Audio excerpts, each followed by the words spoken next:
Kasako Media, tunaangazia maisha, tunaandika kesho.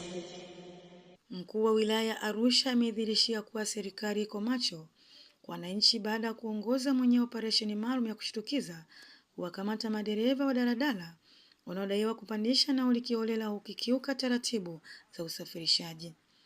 Operesheni hiyo ilifanyika Aprili 24, 2026 katika vituo mbalimbali vya mabasi jijini Arusha, huku akilenga kurejesha nidhamu barabarani na kuwalinda wananchi dhidi ya unyonyaji wa baadhi ya wamiliki na madereva wa vyombo vya usafiri.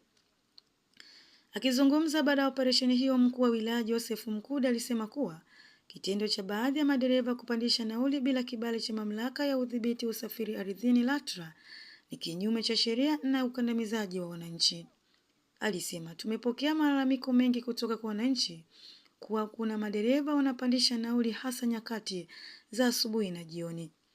Leo tumedhibitisha wenyewe. Huu ni unyonyaji, hatutauvumilia. Kila mmoja lazima afate nauli zilizoainishwa, alisema DC. Katika operesheni hiyo madereva kadha walikamatwa huku daladala zao zikishikiliwa. Walikutwa wakitoza nauli shilingi 700 badala ya shilingi 500 iliyoidhinishwa kwa baadhi ya njia za mjini. Abiria walionekana kufurahisha na msako huo, huku akisema umekuja muda mwafaka. Mvua ikinyesha tu nauli inapanda. Tumechoka, tunakushukuru mkuu wa wilaya kwa kutusikiliza, alisema Mama Rozi abiria aliyekutwa stendi ya Sanawari. DC pia alitoa onyo kali kwa viongozi wa vikundi vya daladala na wamiliki wa vyombo hivyo kuhakikisha wanazingatia sheria na taratibu, si vinginevyo hatua kali za kisheria zitachukuliwa dhidi yao. Aliagiza LATRA na polisi kuendelea na misako hiyo bila kupoa.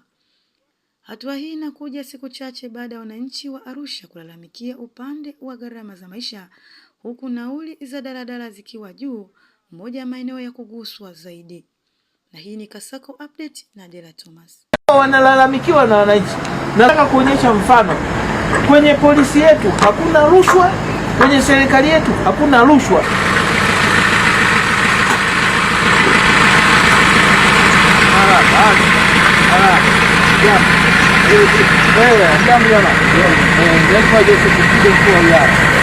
Umetozwa shilingi ngapi?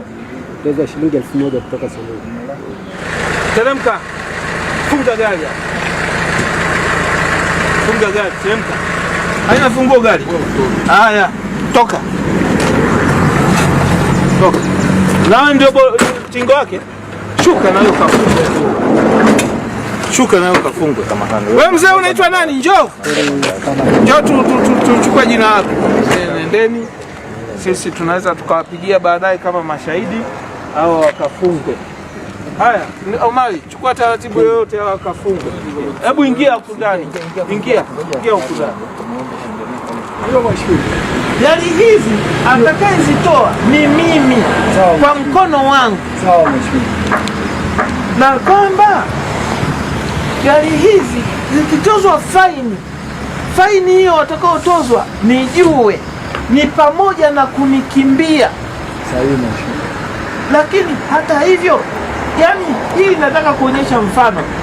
Kwenye polisi yetu hakuna rushwa, kwenye serikali yetu hakuna rushwa, sheria inafanya. Hawa wanalalamikiwa na wananchi. Na zoezi hili bwana wa LATRA uende ukalipange, uendelee nalo kama nilivyokuonyesha mfano. Sawa? Haya. Nashukuru sana mheshimiwa. Kasako Media, tunaangazia maisha, tunaandika kesho.